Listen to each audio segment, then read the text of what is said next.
Hello friends, it's me, and today let's watch Food Theory, the Uber Eats conspiracy from the Food Theorists. Together, let's go, let's start. Is Uber Eats admitting to brainwashing us? Why am I still hungry? Because you're watching football. The whole game is basically an elaborate scheme to make you buy more food. And it's working. I mean, sure, it's a joke. Haha, funny. Matthew McConaughey is going full McConaspiracy. But what if I told you it's not just a joke? Think about it. When you watch sports, what do you think about? Food. When you hear people talking about someone accomplishing something, what do they say? They ate. When someone's on a roll, let them cook. Literally, our entire language is food-based propaganda. Coincidence? Or evidence of a centuries-long conspiracy by Big Food to turn every major event into an excuse to stuff your face like a raccoon in a 7-Eleven dumpster? Yeah, I think we all know the answer. Hello, Internet. Welcome to Food Theory, the show that's eating and leaving no crumbs. The show that's Hello Internet, welcome to Food Theory. Hi.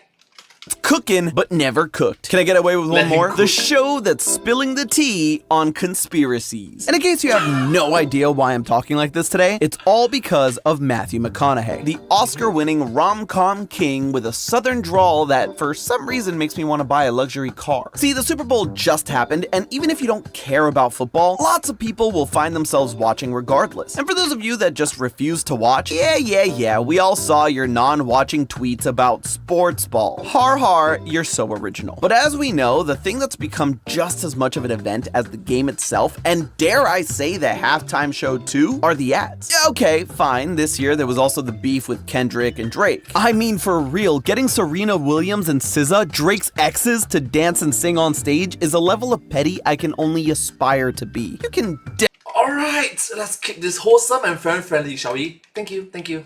definitely say that Drake is cooked now. I mean, look at him. He's smoking. But the ads. Sometimes they make us laugh. Sometimes they make us cry. And sometimes they reveal a billion-dollar conspiracy to control our cravings. Enter Uber Eats. It has been a banner year for the National Football League. Or should I call it the National Foodball League? At first glance, it's just a fun little ad about how football was secretly created to sell food. But wait, what if I told you that Uber Eats is literally admitting that food corporations have been brainwashing us for decades right in front of our faces, and we just laughed along? And don't get it confused, this isn't just about Uber Eats. This is about big food controlling our thoughts through advertising, social conditioning, and even slang. And today, we're peeling back the layers of this conspiracy to find the answer with neuroscience, marketing data, and a little too much self-awareness about why I suddenly want buffalo wings. Now, before the tinfoil hat cuts off the circulation to my brain, let me be clear. Obviously, the commercial is a joke, or is it? And football wasn't invented to sell food, or was it? But the thing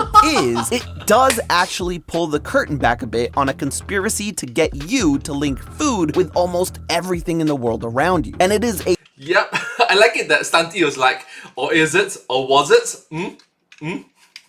huge business. Let's face it, you can guarantee that when money is involved, someone somewhere is trying to figure out how to brainwash you. It isn't just football though. McConaughey's jokes and strikingly good looks aside, it's actually being committed by Big Food. Okay, so let's back up. First, let's dig into the commercial that had me questioning everything. The commercial that showed during the big game is actually sort of a season finale to the whole shebang. It's been multiple commercials under the Football is for Food title. Yeah, boy!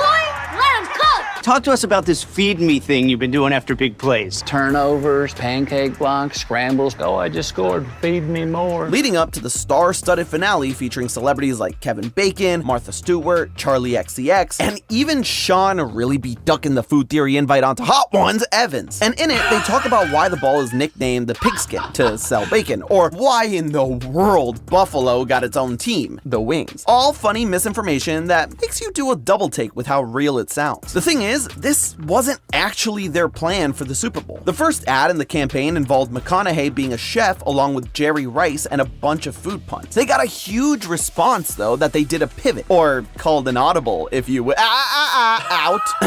Called an audible if you will. Hey, hi Tom, from the Game Theorists.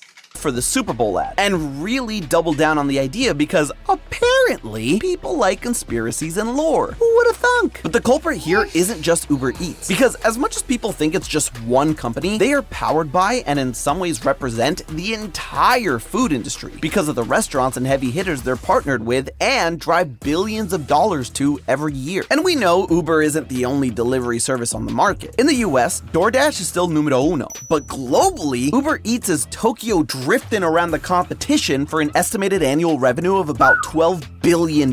For context, when you compare that to the top earning restaurants around the globe, it would rank fourth, right behind McDonald's, but before Darden. And in case you're wondering what the heck Darden is, it's the company that owns Olive Garden, Ruth's Chris Steakhouse, and higher-end restaurants like Capitol Grill and Yard House. Yeah, it's the So yeah, it's big, multi-billion big. largest Wow. full-service restaurant company in the world, and Uber Eats beats it. It's also been growing at 20% year over year for the last few years, so expect that number to continue to rise. In fact, the whole food delivery industry is expected to expand to 1.9 trillion in revenue by 2029, up from 1.2 trillion this year. And sure, it shares that market with DoorDash and Grubhub, but it's still the biggest name there. So yeah, in some ways, Uber Eats is emblematic of the entire food industry and is quickly becoming one of the biggest players in food. By the way, this isn't just to gas up Uber Eats, it's to show you that this brainwashing they're doing is on behalf of the entire food industry. The really crazy part is, they don't even need you to think about Uber Eats to win. They just need you thinking about food. So, of course, they want to control how you think about food. How do they do that? Through subliminal, and in this case, the exact opposite of subliminal, advertisement. But Santi, advertisements don't work on me. I see commercials and I resist. No, you don't. In fact, you really don't. That's not just me saying It's like, no Sanchi, no Sanchi, no Sanchi. What the hell, man? Sorry.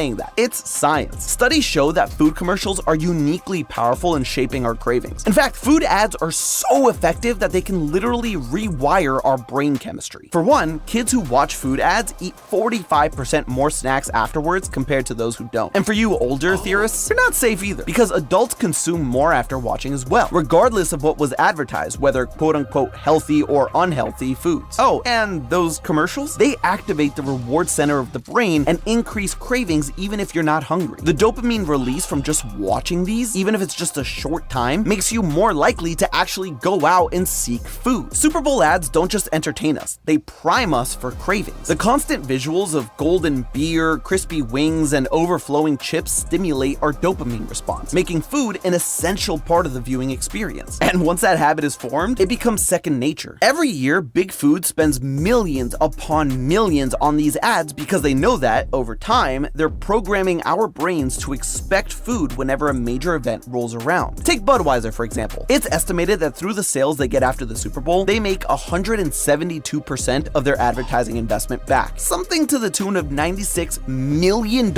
in extra revenue. And guess what? When the big game is on, what do people think about alongside their snackage? Beer. It works. Beer. Big Food has successfully linked food to every major cultural event on the planet. Football, wings, beer, and pizza. Baseball, hot dogs and nachos. Soccer, with how global it is beer and insert local food here. Formula One, expensive champagne that they pour all over each other after winning. Granted, a lot of us aren't in the tax bracket to fall for that one, but the point stands. Even the movie industry does this. Ever notice how you physically cannot watch a movie without popcorn and soda? That's not an accident. It's decades of conditioning that started when theaters realized that concessions made them more money than tickets. And there's one more level to this conspiracy. Let's get weird now by revisiting one of the early Football is for Food commercials. Yeah, boy!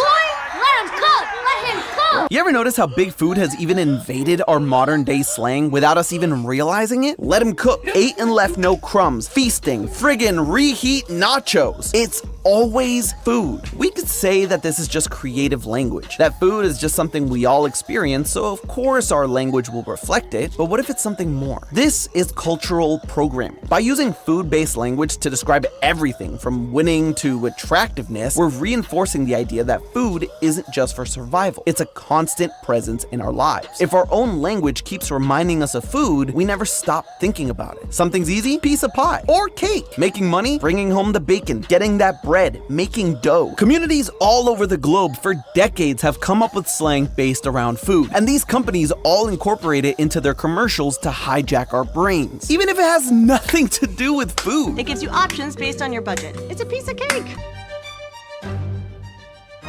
Even commercials from decades ago that, I'm not even gonna But according to game theory, some particular game theory, the cake is a lie.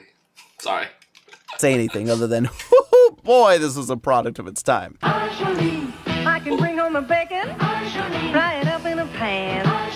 They do this so when you inevitably use those food phrases, you think about them and their brands, and you whip out your wallet. Point is, we're suckers to the program, and it's everywhere. If you're still not convinced, espresso. Ring a bell? Tom! A minor, please. Say you can't sleep, baby, I know that's that me espresso.